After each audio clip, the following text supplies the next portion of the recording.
Irène Frachon, vous êtes donc pneumologue à Brest. C'est vous qui avez donné l'alerte en 2008 concernant la dangerosité du médicament Mediator. Aujourd'hui, vous vous indignez contre les laboratoires Servier qui, selon vous, ralentissent les procédures d'indemnisation des victimes. Christian Berthoud, vous êtes médecin à Brest et doyen de la faculté de médecine de Brest. Vous avez signé le manifeste des 30 qui dénonce le comportement, selon vous, inacceptable des laboratoires Servier dans le processus d'indemnisation des victimes. Et puis nous avons normalement Maître Jacques-Antoine Robert par téléphone. Bonjour. Oui, bonjour.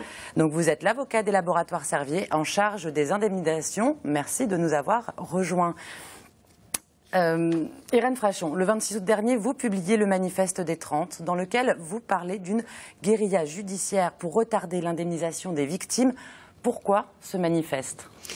Ça a été un petit peu la goutte d'eau. Il faut savoir que maintenant, depuis 5 ans, de nombreuses victimes du Mediator, parfois dramatiquement atteintes, se débattent d'abord dans des difficultés, bien sûr, matérielles, de santé, et également, malheureusement, face à un laboratoire implacable et qui leur fait subir un véritable calvaire pour obtenir des indemnisations, quelle que soit en réalité la voie choisie.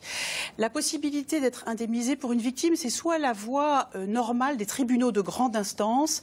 Et là, ce qui les attend, c'est tout simplement l'enfer.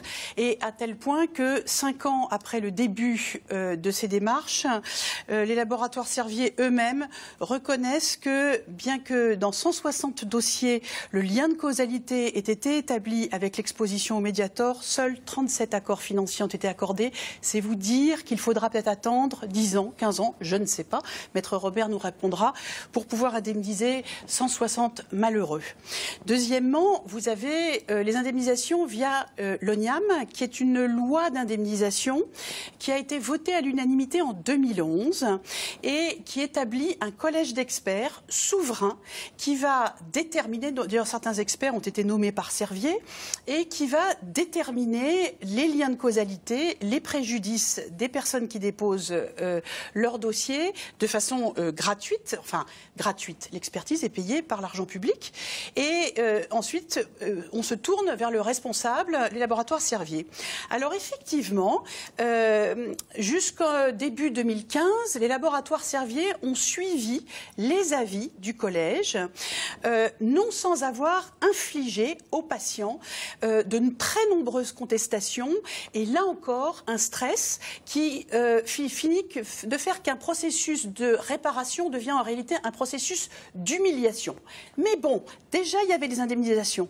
Actuellement, pour les dossiers graves qui nécessitent des aides humaines auprès des personnes, Servier conteste le versement de ces indemnisations, exige de nouvelles expertises, ce qui est contre la loi, ce qui n'est pas prévu dans la loi, le collège est souverain, et donc oblige en réalité le contribuable maintenant à se substituer à Servier pour indemniser ces malheureux. Donc ce manifeste dénonce bien un comportement humiliant, vous le dites, des laboratoires face aux victimes. C'est pour ça, pour quelle raison vous êtes signataire, professeur Berthoud, de ce manifeste ?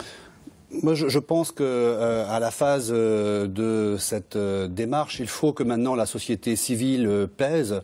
Je pense que la question de la défectuosité du Mediator n'est plus à mettre en cause. En 2007, il faut se rappeler qu'en 2007, Irène a posé les premiers marches du lien causal entre la consommation médicamenteuse et l'effet indésirable majeur.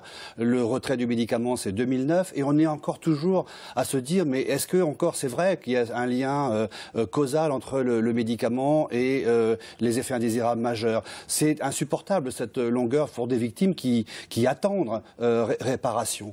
Donc ça, c'est vraiment intolérable. Et par ailleurs, je pense qu'il y a aussi une éthique médicale. Je crois qu'il faut arrêter la complaisance vis-à-vis du Mediator. Il y a un lien d'effet indésirable qui a été identifié clairement maintenant sur le plan clinique, sur le plan anatopathologique, sur le plan épidémiologique. Voilà, maintenant il faut qu'il y ait une éthique médicale qui naisse de cette évidence.